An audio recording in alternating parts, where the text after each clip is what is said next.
Can you guys see the screen okay? Yes. All right.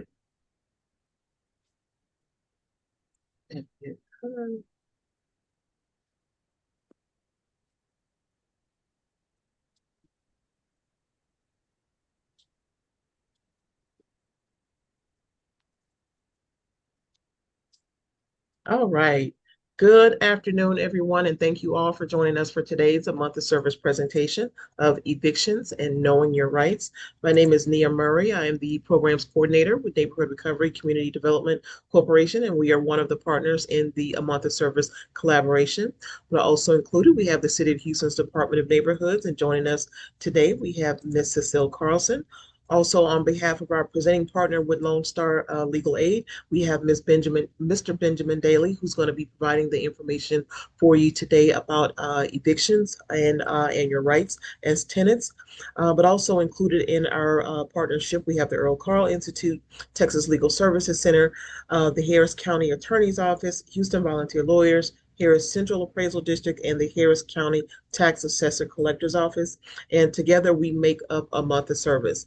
And basically, a month of service is the collaboration of all of our organizations coming together on a monthly basis and offering a variety of different workshops, resources, and information to the community relative to community empowerment, um, uh, uh, maintaining generational wealth, asset building, and asset protection. We try to get together and provide as many resources and information, especially a lot of those related to laws and your rights in the state of Texas as we possibly can to the community. That we know that there's a lot of underserved communities that are out there that don't have access to a lot of information, don't know where to go for available resources, and evictions, unfortunately, is one of those. One of those things that are plaguing a lot of communities that are out there that don't know the basic rights as it relates to eviction. So we decided to collaborate several years ago and pool a lot of our efforts and a lot of our initiatives so that we can try to create a larger impact and try to disseminate as much information out to the community as we possibly can, most accurate and up-to-date information as we possibly can that relates to our communities and the state of Texas. So know that regardless of where you are joining us from today, that the information that does get presented here today is relative to the laws, the eviction laws to the entire state of Texas. So it's not just for City of Houston or for Harris County, but it's also surrounding counties and across the state as well, as I mentioned. This is your opportunity to ask questions, to get as informed as you need to be as it relate to landlord tenant laws and your and eviction proceedings and what your rights are as a tenant. So we do hope that the information that you intended to receive today is the information that you do receive. Again, this is your opportunity to ask questions of a legal professional in the area of the evictions. Feel free to type your question into the chat or unmute yourself and wait until the end of the presentation and you can ask your questions directly. We do broadcast on our social media platform live on YouTube and share across our other social media platforms.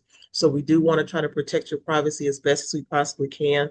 So we ask that you just try to keep your questions to be general and not to divulge any personal detail information. However, if you do find yourself in need of any civil legal assistance or any personal or one-on-one, we do ask that you reach out to Lone Star Legal Aid or our other legal service uh, partners for more detailed and more specific as it relates to your particular situation. If you are joining us on our social media platforms, please feel free to type your question into the comment section, and I'll make sure that your question gets addressed aloud, get addressed at the end of the presentation as well. So you do have that opportunity to engage. So without further ado, I think we're going to go ahead and get started. There has been some changes that Mr. Daly is going to go over as new laws or new processes that have changed as it relates to evictions, so that you guys again can get the most up to date and most accurate information. So we're going to go ahead and get started with our present our introductions and move on into our presentation. So we'll start with Ms. Cecile, and then we'll have Benjamin introduce himself, and we'll move right along. So Cecile. Hi, thank you, Nia. Good afternoon, everybody. Welcome to another AMOS, a month of service workshop. Just want to welcome everybody and thank you guys for being here. And thank you as well to Lone Star Legal Aid and to Mr. Daly for being here today, presenting, like Nia said, the most up-to-date information from the professionals. And remember that we have our workshops online, pre-recorded. If you guys want to go back to some of the other workshops that we've had, and then make sure that you let people around you know that we're here offering information for the community to empower everybody to make the right choices for themselves. So thank you so much. And I'll go ahead and pass it on to Mr. Daly. All right, Benjamin. Okay. Well, thank you. My name is Benjamin Daly. I'm an attorney with Lone Star Legal Aid. And assuming everyone can see this, this is Eviction Know Your New Rights. Ah, As yep, many of got you it. know, that eviction laws changed. Some places rise significantly at the beginning of the year. And so this is the most up-to-date information that we have on that for you. Before we get started, special acknowledgement to my colleague, Kim DK, who is responsible for much of this presentation. Lone Star Legal Aid is a nonprofit law firm. We represent low-income individuals in a variety of civil legal matters. We have a variety of units. Some are specialized, like mine, to handle one specific area of the law. Others are more general, but they gear their practice towards helping specific members of groups, such as our Veterans Unit or our Crime Victims Unit. We can offer everything from simple advice to full representation. And if you're eligible for our services, they're free. So we'll go over how to apply at the end of the presentation. Some things to go over today. We're going to provide some general information on what to expect in an eviction lawsuit, as well as some other issues you might come about as part of a landlord-tenant relationship. We'll be providing general information, but be aware cases often turn on specific facts. If you want questions answered about a specific set of facts, you may want to apply for our services.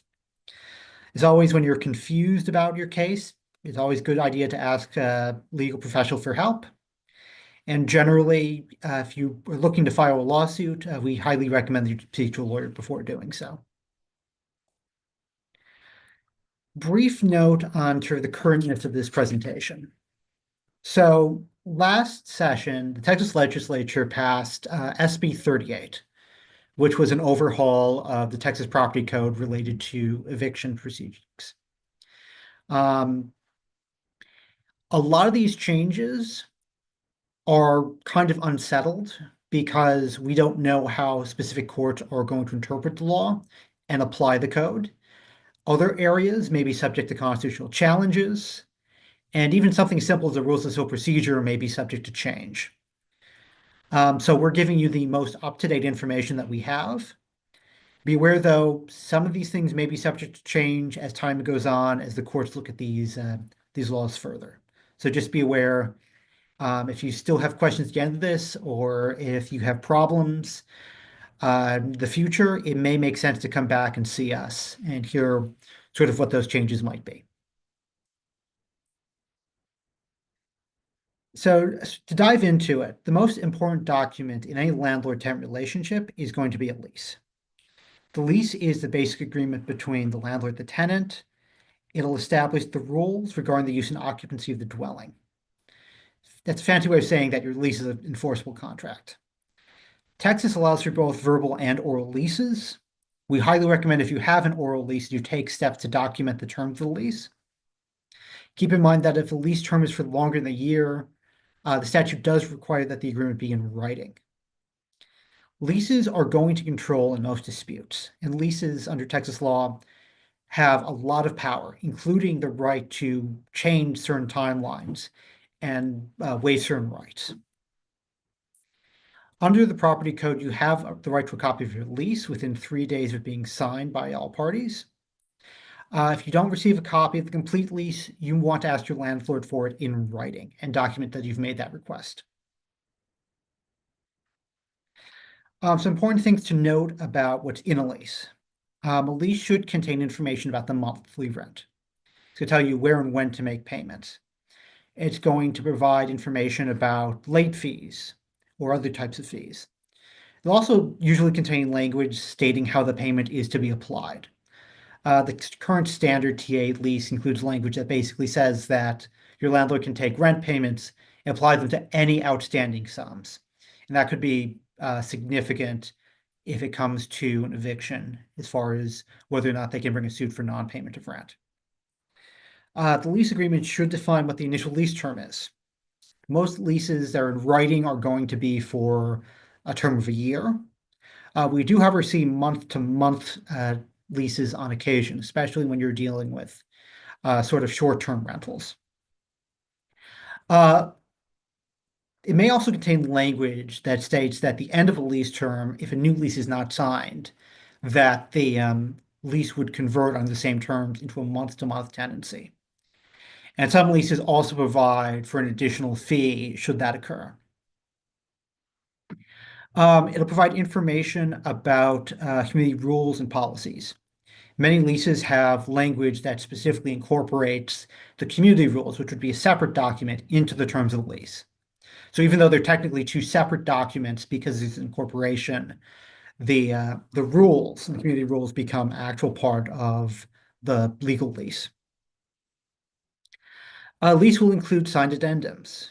If you're in subsidized housing, it may contain a HUD or HAP agreement that could modify the original lease. The addendums could include concessions. So if you move in with some sort of special, the addendum may contain information about sort of what's being conceded there. It'll define what acts of default are. So it'll talk about failure to pay rent. It may define what a material breach of the lease is. It may define when early termination is allowed, or if early termination isn't allowed, what sort of penalties there might be. It'll define what timelines are in some cases. So like I said, there are some leases that are allowed to alter certain timelines that would otherwise be provided for under the property code. So for instance, changing the deadline for a notice to vacate from 72 hours to 24 hours. Finally, it'll contain an authorization for electric communications. Electronic notices aren't new, but in the past, something like notice to vacate could not be sent via email. The new law changes that. And so you want to review your lease and make sure that there is or is not authorization for electronic communications, because that could affect whether or not they're able to actually send you a notice properly. Let's talk briefly about termination. So before any sort of eviction is filed, the landlord is required to terminate the lease.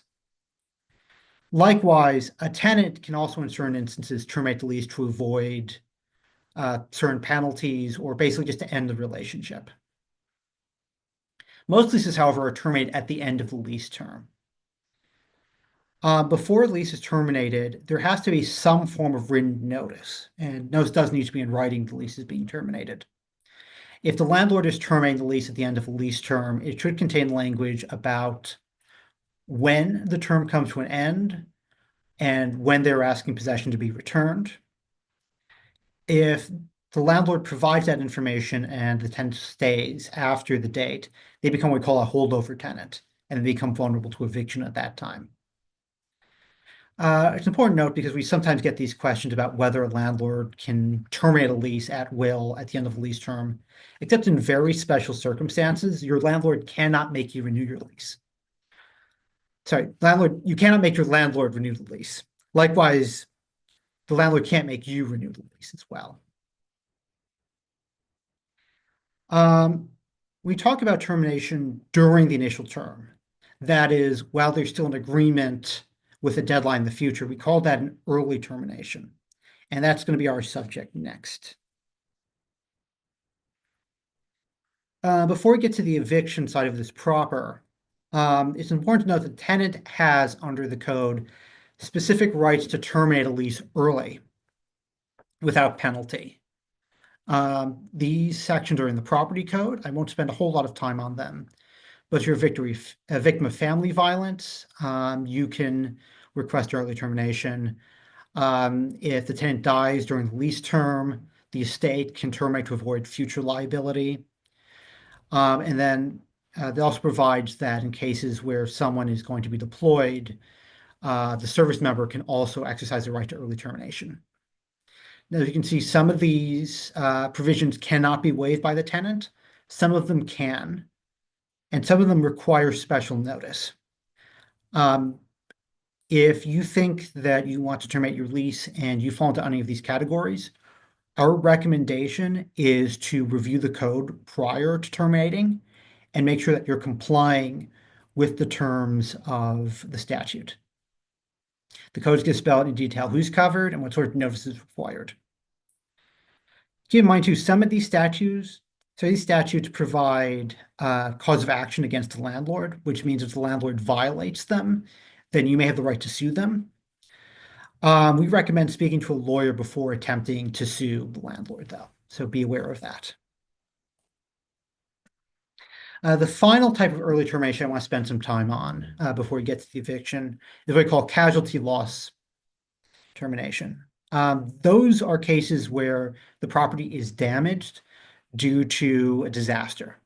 So if your house is flooded, if the wind knocks in the walls, if there's a fire, the terms of TPC 92.054 are going to control. And the important takeaway here is that either party has the right to terminate the lease if the property is made totally unusable and it's not the result of a tenant's fault or negligence. If for some reason the premise is damaged by casualty loss, but is not made totally unusable, but instead partially unusable, then neither party has the right to terminate early. Now, keep in mind whether the property is totally unusable or partially unusable is going to be a fact question. So we're coming up on hurricane season in the next few months.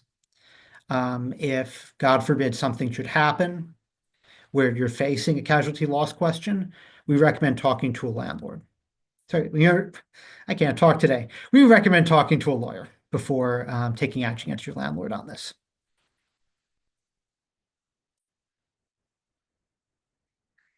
So now we get to sort of the eviction side of this proper, which is termination of a lease due to a breach.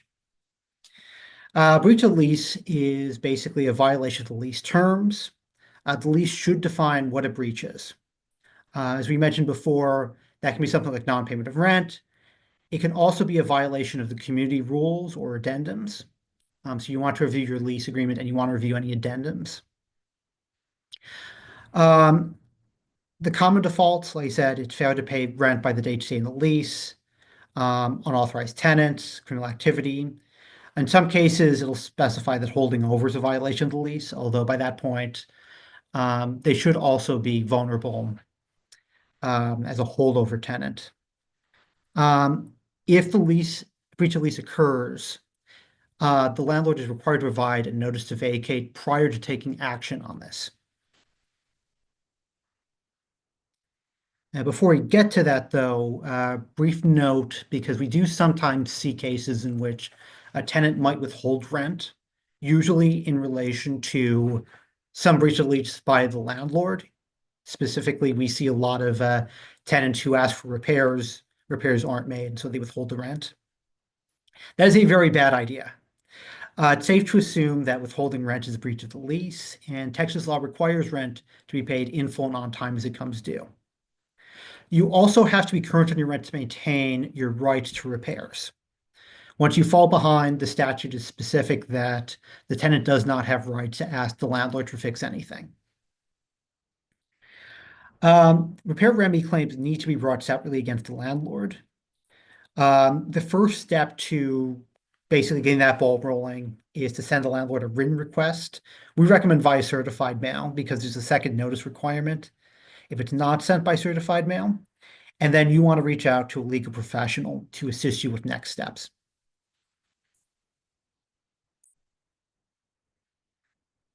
So notice to vacate is basically the first document that you're going to receive if you're facing eviction. The landlord is required to give this in all cases before bringing the suit. The code requires a 3-day notice, but as I mentioned before, the lease does allow the landlord to change that timeline. And there are some federal statutes that may also change that timeline. So be aware the 3-day notice is, at least in theory, standard, but you want to check your lease to make sure it's not allowed for a lesser amount of time. The code defines proper delivery as personal delivery, so hand delivery, mail, so either regular mail, registered mail, or certified mail. It allows for delivery to be done by posting the notice inside. Well, technically, it shouldn't be inside the front door. The current code says that it needs to be inside the unit in a quote unquote conspicuous place. And that means that that becomes a fact question. In the past, it's required that be posted on the inside of the front door. My guess would be that similar posting would certainly be allowed. Posting other places, largely depends on what gets argued in front of the judge and how the judge actually approaches that question. And finally, they can now deliver notices electronically if the parties agree in writing to authorize the delivery. So notice delivery by any of those four methods satisfies the code. But there's now an additional provision which states that even if the landlord fails to deliver the notice properly, that if the tenant actually receives the notice, then the notice itself is valid. So it used to be that a failure to properly deliver a notice to vacate would be ground to dismiss an eviction. That is no longer the case. Now, we do still recommend that people document when and how they receive notices to vacate, especially if the notice was delivered incorrectly, simply because if the tenant actually received the notice on a later date, that potentially could affect whether or not a judge would be willing to grant judgment. But certainly, the scope of defenses under a notice to vacate defense has dramatically narrowed. Another sort of new development is that the property code now contains a very limited right to cure in cases where a tenant is late on rent and has not been late prior. So the specific requirements are that the grounds for the eviction be non-payment of rent, and the tenant has never been late or delinquent under the current lease prior to the current default. Important to note that if there is a new lease agreement, the clock resets. And so that means a couple of scenarios may be covered by this requirement to allow the tenant to cure. The first instance would be a lease extension. And the second instance would be if you're on a month-to-month lease, it may be that every new month constitutes a new lease agreement. Certainly, I expect that this to be fiercely litigated, and so I'm sure we'll have more information for you as time goes on. But that is our current read of this particular section. Now, those to pay rent or vacate must include demand that the tenant either pay the outstanding balance of rent or that they move out by final date. Note that a deadline to pay, becomes sort of a deadline to pay. So if you tender the amount demanded in the notice, the landlord must accept it. Important to note, if the landlord takes any steps which might hinder your ability to make the payment demanded in the notice, you want to document that and provide evidence of that to a judge if it does end up, going before an eviction court. So a specific instance, it's an area we're thinking of, is a lot of landlords have online portals where they want the tenant to pay. And when the tenant is late or doesn't pay, those portals get shut off. If you document that you did not have access to the portal during the period before the deadline, then you may be able to argue that the notice itself was improper or that the landlord, basically shouldn't be able to win a case like that. Again, it's something that we're going to see fiercely litigated, but our position is you want to document if you tried to make payments and haven't been able to because the landlord interfered. And we'll talk a little bit about what that looks like in a couple of slides. Keep in mind too, let's say that you have a landlord and the tenant has been late in the past under the same lease, and they provide a notice to pay or vacate. The terms of notice to pay or vacate, our position would be that those would be enforceable. So even though the code does not provide the tenant a right to cure, a landlord could provide a right to cure by providing a new notice to pay or vacate. So, if pay attention to the actual language in whatever notice you might receive. Also important to note what they can demand under a notice to pay or vacate. The statute specifically makes reference to rent. Rent is going to be defined by the lease, but it's usually the base amount that you would pay to stay. Would not include late fees or utilities in a lot of instances. TA lease also allows for what they call other rent, which would be other fixed reoccurring charges. We've heard a presentation from one of the councils at TA, and their position is that if a tenant receives a notice to pay rent or vacate, and a tenant pays rent, even though there may be other sums owed, the landlord would still be required to accept the payment. However, it's important to note that the failure to pay those fees or utilities may constitute a separate breach of the lease, and the landlord could issue a new notice to vacate, under those breaches in order to try and get an eviction. So just be aware, best practice, if you get a notice to cure, it's best practice to pay everything that would be owed and avoid the possibility of a second notice. So I said we would talk a little bit about what happens if a landlord refuses rent.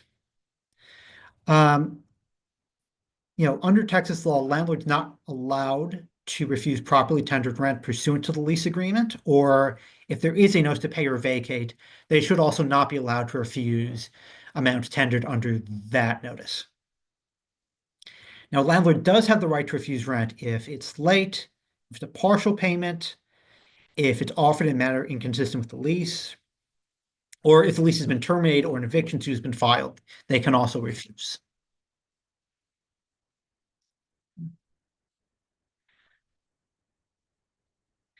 So what do you do if rent is refused? The first thing you want to do is review your lease, notices from the landlord and or current ledger. Make sure that the amounts you're offering are in full. So in other words, either they're the right amount that's being demanded under the notice, or this is the right amount that's owed according to the ledger, or if you don't have a ledger, that it covers all the amounts that the lease agreement requires. Make sure that's offered in a manner consistent with the lease of the notice. If the landlord requires in the lease that all payments be made via money order, and you're offering a personal check, they may have a right to refuse because it's a personal check. So, just make sure that the payment's being offered consistent to what's required. You want to document the date and the manner of payment. You want to document correspondence with the landlord about the issue. If you pay rent via portal and you're locked out and you can't tender rent that way, you want to document that the portal's been shut off.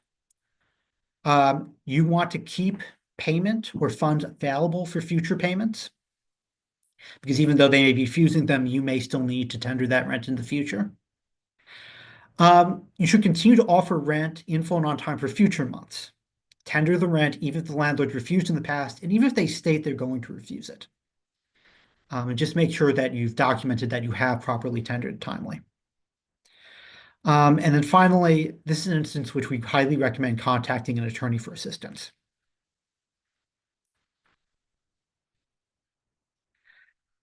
Also new under the notice to vacate is that there's a new provision that subjects the notice to vacate to the computation rules that the court uses for other documents. The basic rules are that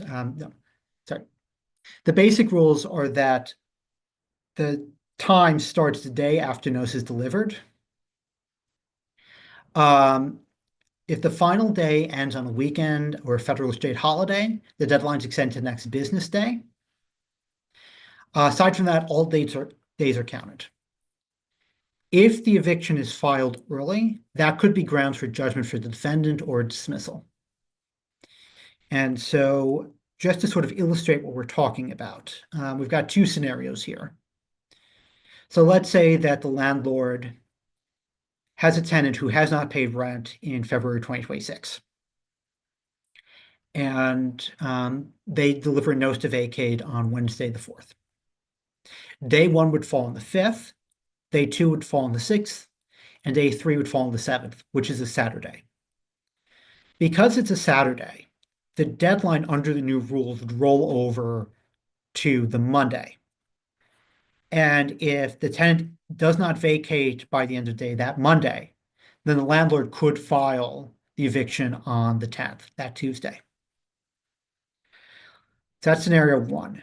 Scenario 2, let's say that the notice delivery happens on the 11th. Day 1 would fall on the Thursday, day 2 on the Friday, day 3 on the Saturday. Likewise, it'd roll over to the next business day, but because the 16th is a holiday, President's Day, it would actually roll over to the 17th. That would be the deadline to leave, and then the landlord could file on the Wednesday, the 16th. Sorry, Wednesday, the 18th. I'm not sure how that happened. Anyway, that's supposed to say the 18th. Now, note if you are looking at a computation of time defense, there's another area where we recommend getting an attorney. There's another area where we expect there to be some pushback from the landlord bar as to our interpretation. We're confident in it, but it may take a fight to get the judges to recognize it.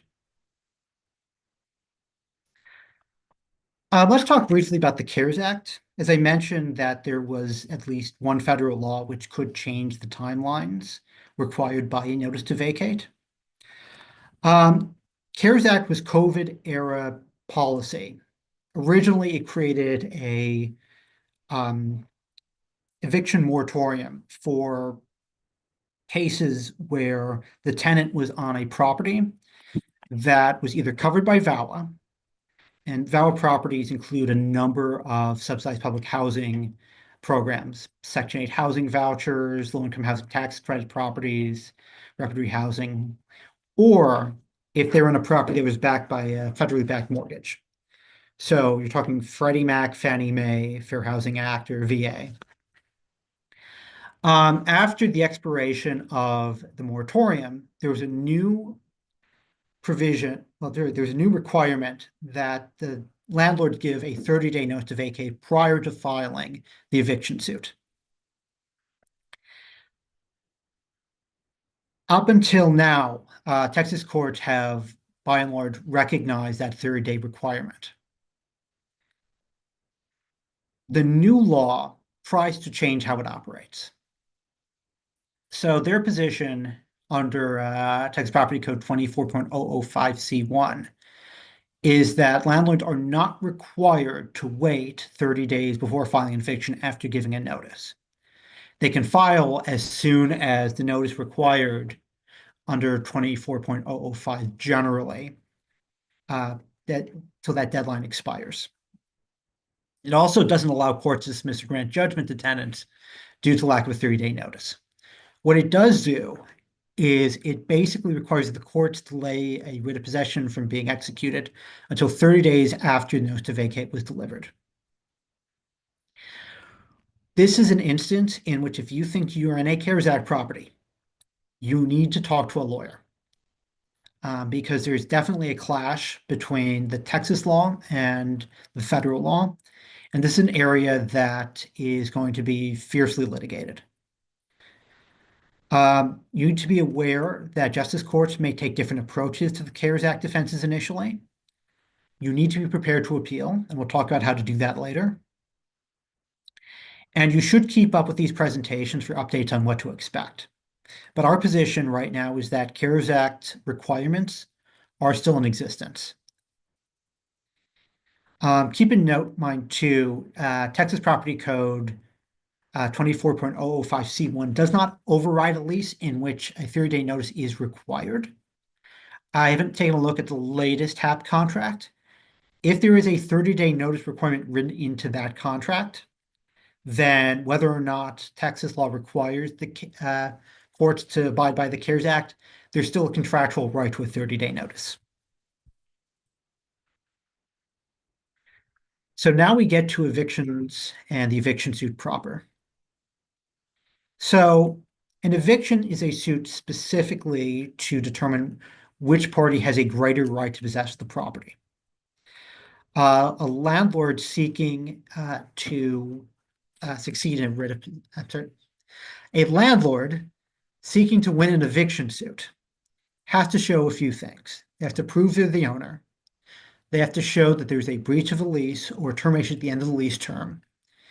They have to show that they provided proper notice under the property code and asked the tenant to vacate, or if the tenant's already received a notice to vacate, whether it's delivered properly or not, the landlord has to show that it was actually received. And then they have to show that the defendant refused to leave the property by the deadline to vacate. You want to pay attention to the date the eviction lawsuit was filed. If the landlord tries to shortchange the tenant on the date and the time, that's ground to get the case dismissed or a judgment for the defendant. In addition to the question of possession, in cases where there's non-payment of rent, the landlord can ask for back rent. We call this an additional suit for rent. Important to note that the landlord can only ask for base rent. They cannot ask for late fees, past due utilities, or other sums, which would normally require a separate lawsuit in small claims court. Important to note, the landlord can also get court costs and attorney's fees if they seek them. But as far as actual damages, it's only back rent. We do sometimes get questions about sort of the nature of these cases. Almost all of these cases are going to be tried in bench trials, which means that the judge will be the final decider of fact and of law. If you want a jury trial, you do have a right to request one, but you have to timely file a request, which would be 3 days prior to trial, and you have to make sure that attorney fee is actually paid. Or if you can't afford to pay the fee, you can submit a fee waiver to see if the court will grant it. If you don't file the jury demand timely, you don't pay the amounts, and the amounts aren't waived, then you do not have a right to a jury trial.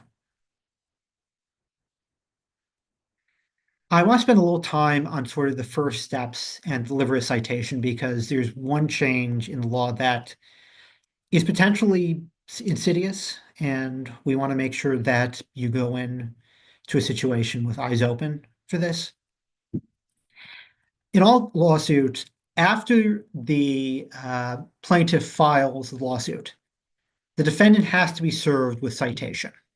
This is basically a copy of the petition, as well as information from the court stating that the suit's been filed and providing additional information on when court dates are going to happen and what sort of filings might be necessary. In an eviction case, trial has to be held between 10 and 21 days of the filing of the suit. The defendant must be served citation at least 4 days before trial.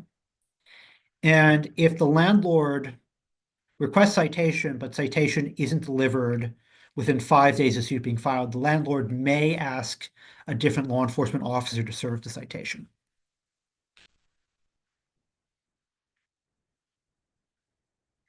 Why does this matter? Well, there's a distinction between two types of defendants in cases like this. The first, which is the forcible detainer defendant, is what we call a tenant. That's someone who's been given permission to possess the property. And the second type of case is what we call a forcible entry and detainer. That is a case in which the person who's the defendant was never given permission by anyone to have possession of the property. And I say it that way because forcible entry detainer is a much higher bar to meet. Now, the procedure in these cases is basically identical except for one difference, which occurs when the citation is served. The Texas legislature, as part of SB 38, created a special procedure for use in forcible entry detainer cases called summary disposition. What summary disposition is basically a procedure by which the landlord can plead that there are no disputed facts in the case and ask that the case be decided immediately and without trial. The tenant has to receive notice with the citation that the landlord has filed a summary disposition motion. And in order to get to a trial date, they have to, within 4 days of being served, provide the court with a document alleging that there are disputed facts and laying out what those facts are. If you can show that you're not a squatter, that is, that there is reason to believe that you had permission to be there at some point in time, then the landlord cannot prevail in the summary disposition motion. And if they've pled this as a forcible entry and detainer, they may also fail at trial. And so showing as a tenant that you are in fact a tenant and not a squatter could be the difference between having a day in court and not having a day in court. So how do you prove you're a tenant? Just a brief list of things that you can rely on as evidence. A written lease. If you have records of payments made to the landlord, that's significant. Any correspondence with the landlord showing that there's a relationship could be significant. If the landlord's made prior demands for possession or rent, that could potentially suggest that there's landlord-tenant relationship. If they briefly tried to evict you, as a tenant, and now they're trying to suggest that you're a squatter, that can be significant. Also, in certain limited post-foreclosure situations, an ownership document such as a deed could demonstrate that you're what's called a tenant at sufferance and not a squatter. Because the stakes in these motions are so high, our recommendation is you as a tenant should keep evidence of your tenancy, even if you don't think you're at risk of eviction or believe you'll ever be at risk of eviction. So how do you respond to the summary disposition motion? First thing you want to do is contact an attorney. You also want to contact the clerk of court and see if they have any resources or assistance they can provide. They can't provide legal advice, but if the court has sort of a template response, it may be a good idea to take a look at that. I don't know of anything like that yet, but we're still early on in this. You then want to file your written statement as soon as possible, but definitely before the 4 days are over. You want to allege, like I said, any facts that dispute what the plaintiff is alleging. So, for instance, if you're a tenant and the person who's trying to evict you suggests you're a squatter, you want to allege that you have a landlord-tenant relationship or an owner interest, or you may even want to dispute that the plaintiff followed the necessary procedures to get an eviction. You also want to file with it any document supporting the statement. Obviously, file soon, but file even if the response is late. And then always, always, always show up to court on one of these. Important to note, if you respond and the court denies if the court basically grants the motion for summary disposition, that doesn't cut off your right to appeal. So you may still get another bite of the apple there. But it's really, really important that you respond quickly if you get served a summary disposition motion. So we've gone through the notice requirements. We've gone through the citation and possible pre-suit motions. Now we get to the actual trial itself. Justice courts, there are 16 of them in this county. They're in 8 different precincts, 2 to a precinct. We sometimes refer to the justice courts as the Wild West because they're meant to be courts in which any person can go in and represent themselves without the need for an attorney. What that means in practice is that the judges have a lot of discretion how they run their courtrooms, and they can look very different as far as what the trials look like from one JP court to another. There are a couple of precincts in this county in which the actual trials in each precinct look different from one court to the other court. Our recommendation, if you're going to trial, would be to get to court early, but definitely to arrive on time. The reason we recommend going early is because some courts host community groups, which can provide assistance or resources available, which could help in resolving the case or which could result in you getting legal representation in some cases. Some courts also ask that you confer with the other party before going to trial. And so if you show up early, that gives you more time to resolve the issue. When you're checking in, again, this can vary dramatically from court to court. Some courts allow you to check in at the front anytime before trial, and they'll direct you out to the hall, either to deal with the opposing party or to talk to the community groups. Others will require you to remain in the courtroom and will basically call every case to see if the tenant is present.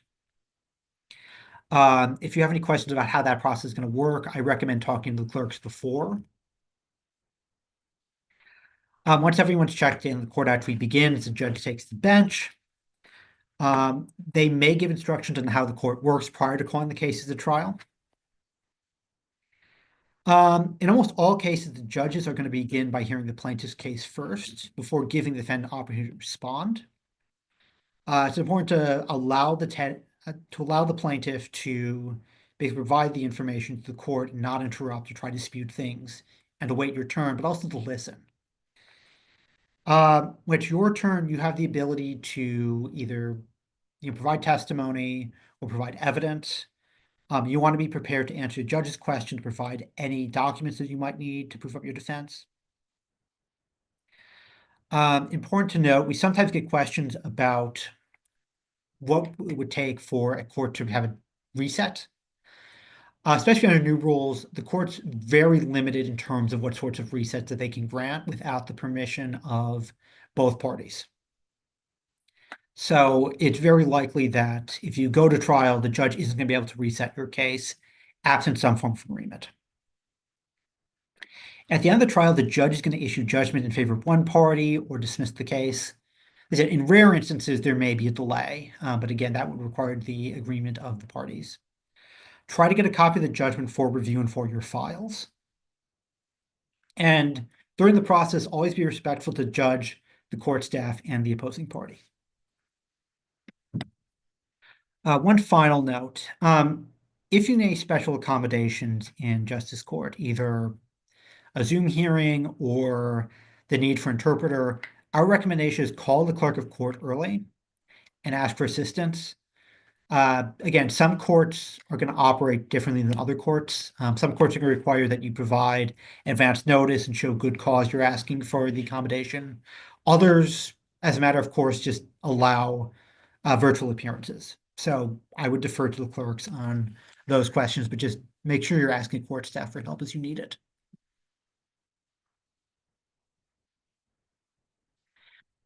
As I mentioned, some judges encourage settlements between the parties or provide resources to facilitate settlement.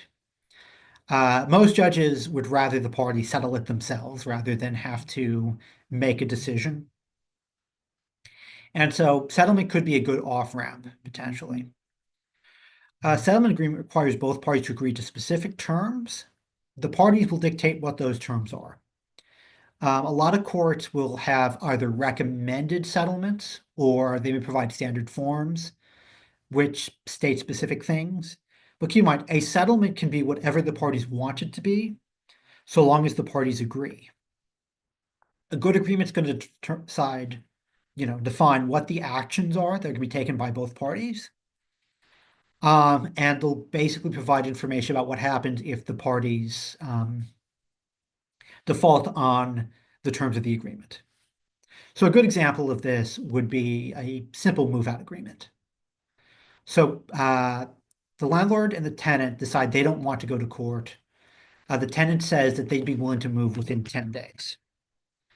The landlord and tenant can agree that the tenant will return the keys within 10 days. And if the tenant does not, then the landlord can take it to court and get judgment. That's the sort of settlement we're talking about. Another type of that would be sort of payment agreement, whereby the tenant agrees to come current within a particular timeline. And then, that's another way in which a settlement could, come about. Settlement must be in writing and signed by the parties. It should also be filed with the court. An informal and unwritten agreement between the parties is not enforceable. So no handshake deals. You actually have to put it on paper. Settlement agreement obviously involves parties giving up rights, may impose penalties if the party fails to comply with the agreement. So important to note, if you are a tenant and you're looking to settle a case, make sure that you are able to meet the terms of the agreement before signing it. Just an additional note, like I said, many courts provide standard forms. These aren't always appropriate depending on the terms of the agreement. So there's, for instance, one court that has a standard agreement that always requires move out. If the parties are agreeing to a payment plan, it's important that they not use that form, its current state, which requires the tenant to move out. Or else, if they both sign it, then it will be required both to pay an amount and also to move out. So, if you're given a standard form, feel free to alter it however you need to. Or if they have a standard form, or if the standard form is too cumbersome to modify, I'm not embarrassed to admit, I write a lot of settlements out on legal pads. Just make sure that whatever agreement you're entering into, that the written agreement reflects what the parties actually agree to. So let's say that you are a tenant and you lose a trial in justice court, but you believe that the court got the issue wrong. There is an appeals process. The way this works is that within 5 days of court, the tenant is required to either pay an appeal bond, which is normally set 2 months of rent, which most people can't do, or to file something called a statement of inability to afford court costs. You fill that out, you can pick it up from the clerk, you fill it out, and you return it within 5 days of the judgment. Under new rules, you're also required to file a separate form verifying that you have a good faith belief you have a meritorious defense, and that the appeal is not solely for the purpose of delay. So it used to be that last year, anyone could appeal an eviction judgment for whatever reason. This year, they actually have to have some belief they have a defense. Keep in mind, both the SOA and the verifications are signed under oath. So, don't lie on those forms. The statement of inability to afford court costs can be challenged by either the other party or the judge. If that happens, you want to talk to a lawyer for assistance on how to handle that. But basically, the court sets a hearing, and the tenant would have to basically demonstrate that they couldn't afford to pay the appeal bond. In most cases, that's not a particularly high bar, but those can be contentious hearings. So we recommend speaking to a lawyer if you're facing that. Right now, there is not a mechanism to challenge the verification, the good faith belief you have a meritorious defense. That's not to say that we don't think that there are attorneys who might not try to find a way to challenge that. So just watch that space. Now, 5 days after you file your SOI, you're also required, if you're going to stay on the property during the appeal, to make an initial deposit of 1 month of rent to the court registry in order to avoid a writ of possession. We'll talk about that a little bit on the next slide. Keep in mind, even if the writ of possession is issued, your case will still be transferred to the county court at law. So there are instances in which someone who is moving out has an eviction judgment against them and believes they have defense. They might file the appeal, not pay rent to the court registry, instead move out rather than face the writ of possession. They still have a right to have their case heard in the higher court. Once the case is sent to county court, It's assigned a new court. It's assigned a new cause number. And so you want to check the mail regularly to see if the court has sent any information, because they should provide you at least an initial notice of trial that should provide information on the trial date, the cause number, and provide instructions on how to file exhibits. So payments to the court registry, this is another area that's relatively new. So it used to be last year that the payment requirement only applied to non-payment of rent cases. That is no longer true. Now there's a requirement that every tenant who's appealing their eviction pay rent to the court registry. Now keep in mind, there are two types of payments. The first is the initial deposit that's due 5 days after judgment. And the second are payments that are paid basically as rent comes due. So let's say it's the 17th. You make your payment to the court registry today. You would be required to make another payment of rent at the beginning of March unless the case has already been heard by a county court at that time. Now keep in mind, this is true even if there's no agreement to pay rent. If there's no lease agreement saying how much rent is owed, the judge is required to set determine a fair monthly value for the rent. And if the fair monthly value is less than $250, the tenant's required to pay $250 into the court registry. Should the rent not be paid at any point in time, the landlord is able to get immediate writ of possession either from the justice court or from the county court at law. And they don't need to set a hearing on the default as they used to last year. So be aware, these registry payments are more important than ever. You want to keep up with them. And if you start to fall behind, you need to be prepared to leave quickly because there's no telling when the landlord might ask for the writ of possession. So what do you expect in county court? The main difference between county court and justice court is that procedures are uniform and the courts use a much stricter rules of evidence. What that means is that this is going to look a lot more like what you might normally expect the court to look like. Cases are heard de novo, which means that they are heard basically entirely new. What happened in justice court doesn't matter so much. And that means that landlord also has to prove up their case all over again. Landlord has to prove it up with both testimony and evidence. If they walk in without evidence, that's a big problem for them. Now keep in mind, you also will want to file any evidence that you have supporting your defense. And if you don't, you could be waiving the right to raise those defenses. There are different rules, I think, throughout the state on when things can be filed.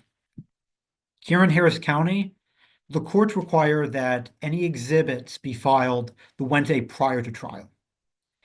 If you can, file it at least 5 days prior to trial. When you're actually going through the process, judges are going to need to enforce the rules, which means that we generally recommend, if you can, to get an attorney for help. If you can't, though, my recommendation would be to watch some of the cases and some of the attorneys to see how they present their case. Important to note, judges, do need to follow the rules. They also try to balance that against the need to allow pro se parties to participate fully. So they're kind of doing a balancing act. Do what you can to follow the rules and present your evidence the way the best way you can. Now, should you be unsuccessful at county court, the court sets an appeal bond. You have 10 days to pay that bond in order to stay the judgment. If you don't, then the writ of possession can be issued. The cost of an appeal bond is usually about 10 months of rent, though. So most people couldn't afford to appeal to the Court of Appeals anyway. Additionally, an appeal to the Court of Appeals would require that there be some procedural error from the court or the judge, and would require that you get a record of the trial transcript. Most people are not going to do that. So, I mean, the better way of thinking about this is that almost all cases, county court is sort of the end of the line for these sorts of cases. Before we move on, let's talk a little bit about what to expect as far as public and subsidized housing in these cases. There are different programs that might have different rules. These rules are going to be spelled on the HAP contract. This is something where you're going to want to talk to an attorney and review the specific rules in your instances, just to make sure that before you raise a defense, the landlord's actually following the rules. Also important to note is that in the case where you're paying rent to the court registry, the court can only require you to pay the amount that you would owe under your HAP contract or under whatever contract you have. If the government pays a share, you're not required to pay that share of rent to the court registry. If for some reason you're in justice court and the court orders that you pay the full amount, there is a process for contesting that. You have to file what's called a rent contest. You file that within 5 days of the judgment. So it's basically the same deadline as the statement of inability to afford court costs would be due. And basically provide evidence to the court that you're on public housing and that the amount that should be paid to the court registry is a lesser amount than they've ordered. The court then sets a hearing date basically to consider the evidence. And again, you'll have an opportunity to present your evidence at that point. If for some reason the court still finds that you're required to pay the full amount, there are some appeal processes there. But at that point, you really need to be talking to an attorney. The new rules do place limitations on your ability to appeal, that sort of controversy to the county court. So, worst case scenario, what happens if you lose at JP court and can't appeal, or you lose at county court and that's down the road, or if you fail to pay rent in the court registry and the landlord asks for writ of appeal? Writ of possession. So the writ of possession is a legal term for the document that allows the constable to remove the tenant from the unit. Prevailing plaintiff can request a writ of possession from the court within 5 days of the judgment when rent isn't paid, or basically within the 10 days, after 10 days, after a county court law case. The constable is currently required to serve the writ within 5 days of receiving it, or the landlord can contract with a different law enforcement officer to serve the writ. The writ has to be posted 24 hours to execution. Upon execution, the constable can remove the tenant and their property and change the locks. Writ may not be executed if it's raining. So we sometimes get questions about what a timeline for these cases actually looks like. These are both what we might call as short timelines. The new laws do codify certain requirements about when things need to be heard. So for instance, trial being heard between 10 and 21 days of filing of an eviction.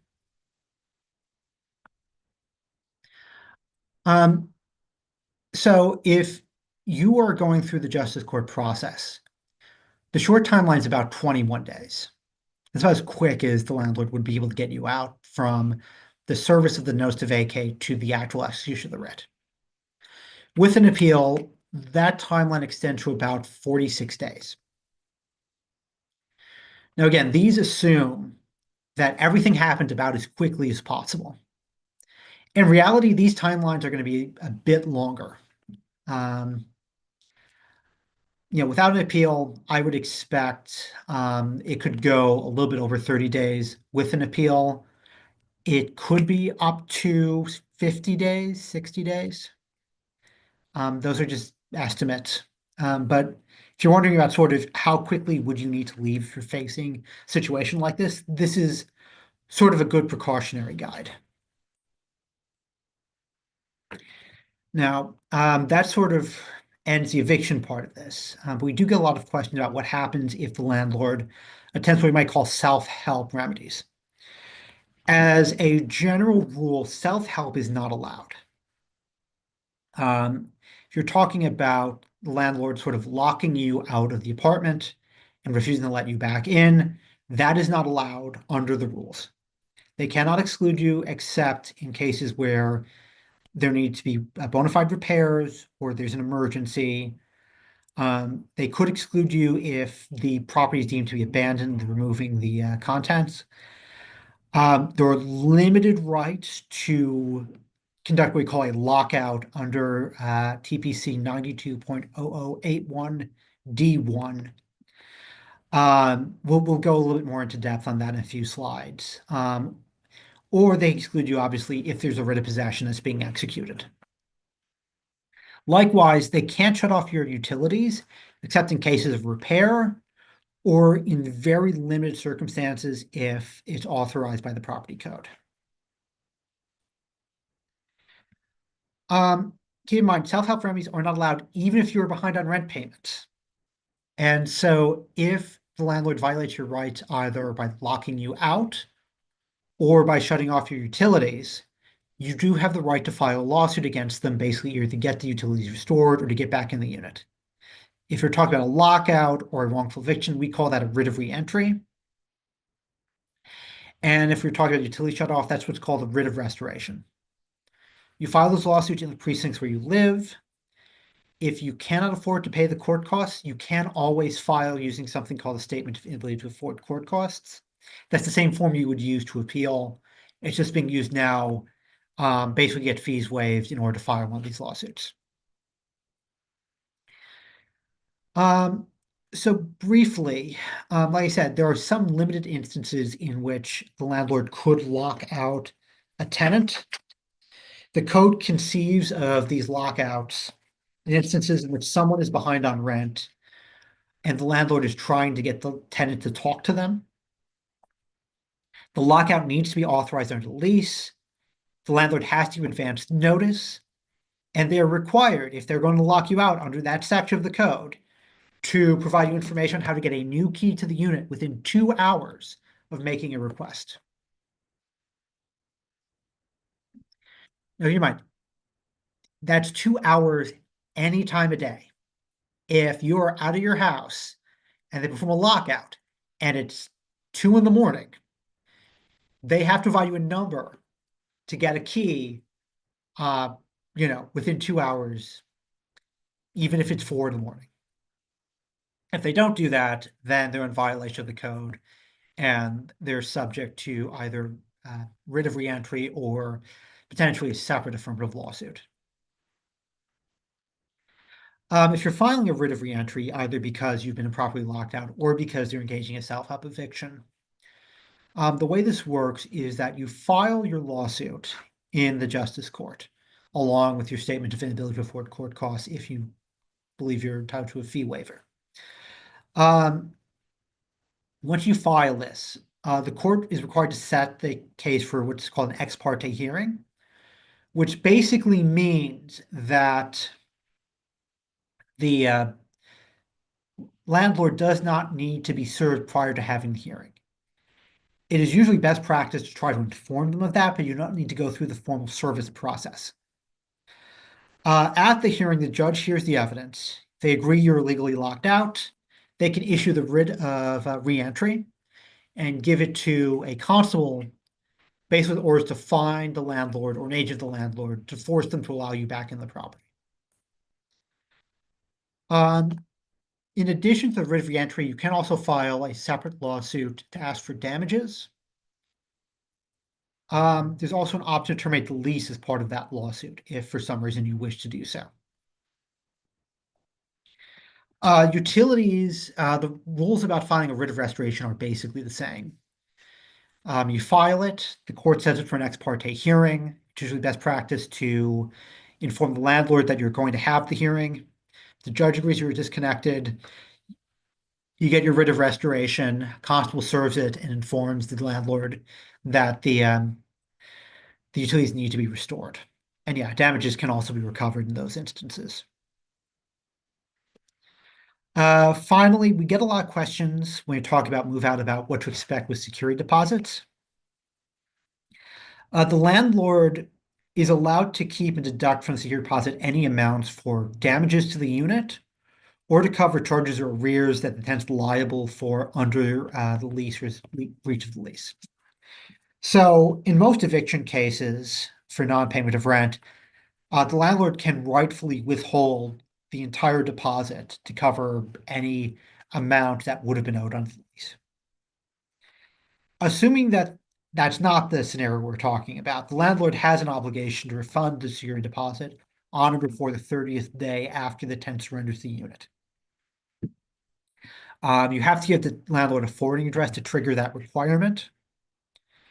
The landlord is required to provide an accounting if they're going to retain any part security deposit. They cannot retain any portion to cover normal wear or tear. We usually recommend that before moving out, you schedule a walkthrough to document any damage that may or may not be in the unit. That way, if they come back and attempt to retain amounts that would be improper, you have evidence that you did the walkthrough and that whatever grounds they have for retaining it are baseless.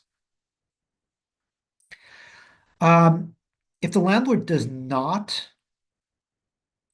return the deposit or give you an accounting within those 30 days, there is a process for suing them for those amounts plus damages.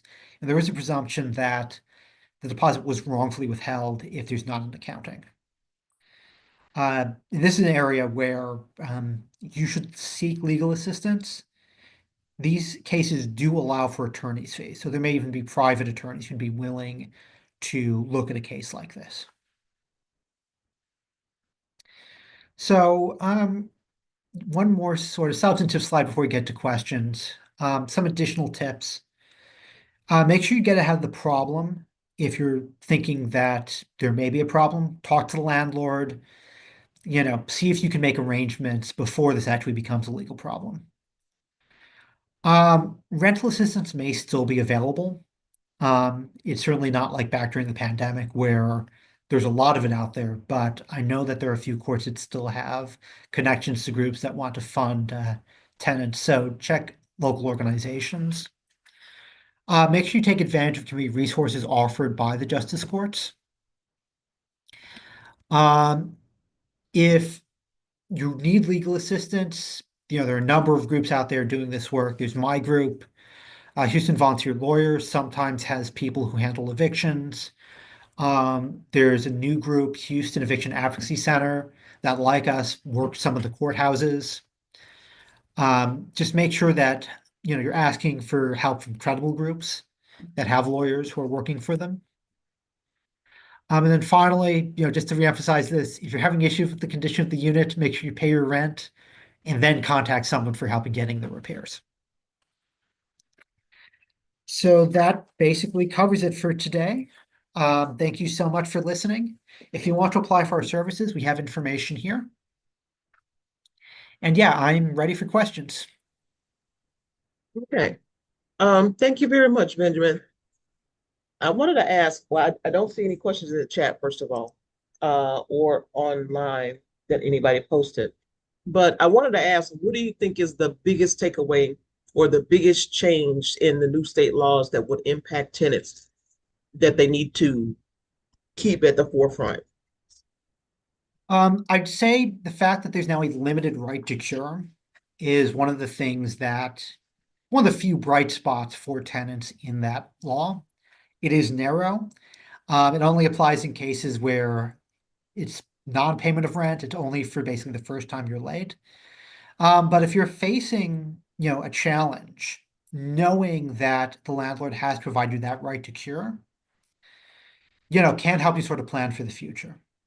If you've been through this process before, the biggest change might be that the notice to vacate, are no longer, you know, defenses. That if you get it, basically the court is going to consider it properly delivered.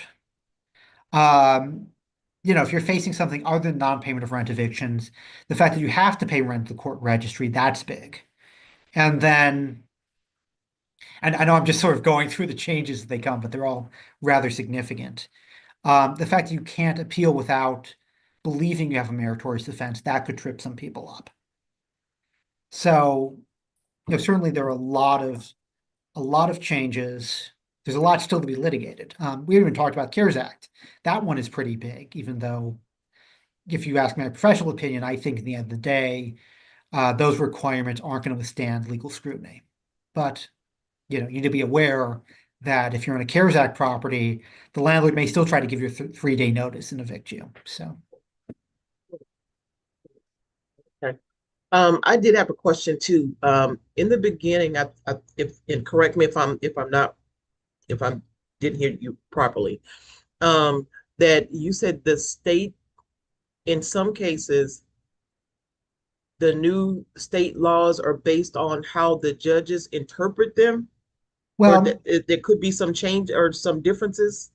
so I mean, the way to think about this is that you have the property code, and the code basically sets out what the law is. And then you have the rules of procedure, which, the Supreme Court promulgated those rules. I still think those are subject to notice and comments, and so those may actually change. But then there's the actual practical side of how are judges going to read this and apply the actual statutes themselves. And, the big one is the CARES Act, because again, I think there's some constitutional questions there. And so some judges are going to basically find that that part of the law violates the supremacy clause, and they may enforce the 30-day notice requirement. Some might not see it that way and say that, no, we're going to follow the Texas property code, in which case, there might be a judgment, even though there was no 30-day notice to vacate. Some may just be waiting to see what the courts of appeals do with these. There may be other areas that have constitutional questions. The point is, we have the black letter law, but a lot of how these cases are going to be decided is going to come down to how judges actually apply that law.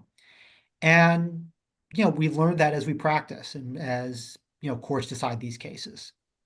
And so the point is that, the code is not going to change, but our advice on how to deal with particular questions, could change depending on what the courts do. So, so what are we to do as consumers to make sure that judges are not kind of, Well, I mean, I don't want to kind of I put just, the words out there, I but just, I just want to be how do clear. you keep it fair? Yeah, no, I just want to be clear. There are not judges who are going to look to subvert the law here. It's just, this is a process with new laws that, we have these dramatic changes.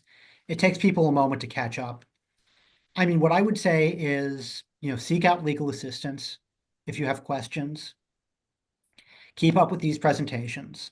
Like I said, there may be some procedural changes, when the Supreme Court releases their final rules on eviction proceeding.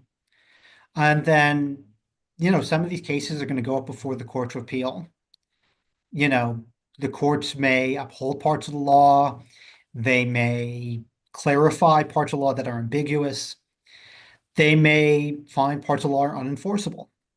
So it's a matter of just keeping up with presentations like this and asking for help as you need it. And I should mention, none of that's insidious. This is a practical process that we see every time there's a new law that comes along, is that there's often a question of how are things going to be applied. And we just want people to be aware, we're giving you the most up-to-date information. Things could change. They might not. It's possible that everything I say today, stays the way it is until the legislature convenes next session. But just point is, keep up with it. That's all I mean by that particular slide. And for those that know some people that may be facing eviction, or if you yourself may be facing eviction possibly, please reach out. I mean, don't people are real prideful when it comes to a lot of things like this. If you need the assistance, then ask for the help. If you don't ask, you then potentially just don't receive it. There may be some resources and things out there that are available to you that you are just not aware of, and could be you know putting yourself in further jeopardy of being unhoused if you don't actually ask the question.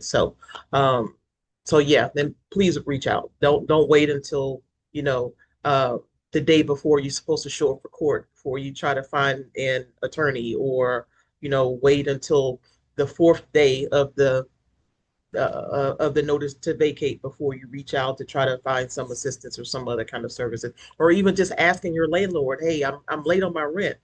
Can I pay you on the 10th or whatever? Make some kind of arrangements if you can, because most landlords, give or take a few here and there, we'll take a late payment, and agree to work out some kind of payment arrangement, but you won't know until you actually ask.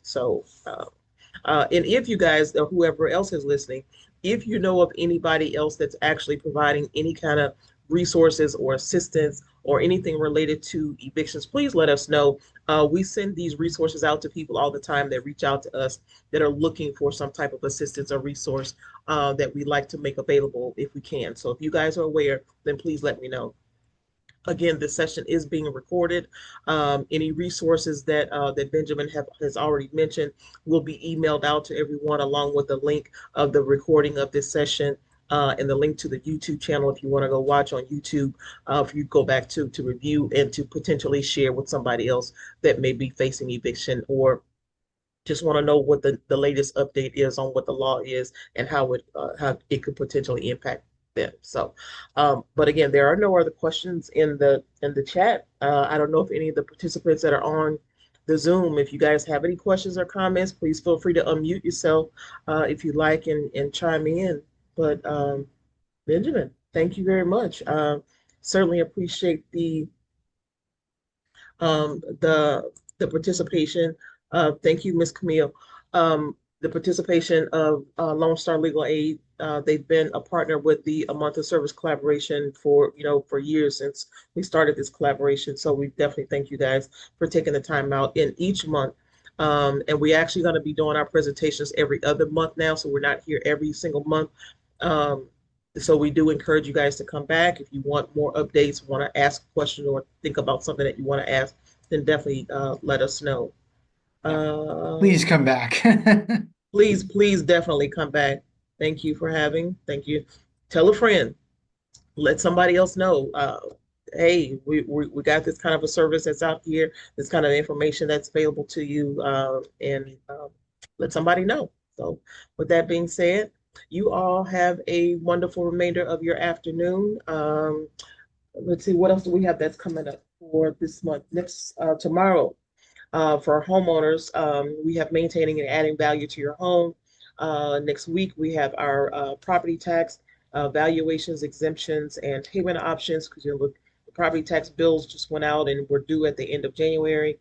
And also HOA foreclosures, and our first time home buyer education class that will be on Saturday, the 28th. So if if any of the renters that are out there that are interested in home ownership and that's your option, then we do have one of the HUD certified classes that are coming up that will allow people the opportunity to apply for any of those various down payment assistance programs that are out there. So we do have that classes coming up on the 28th. If you need more information about it, let me know. I'll send out that calendar.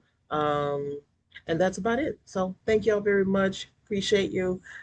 See y'all next time. Look for our calendar to come out for our other upcoming workshops, and we will see y'all next time. Y'all have a good remainder of your afternoon.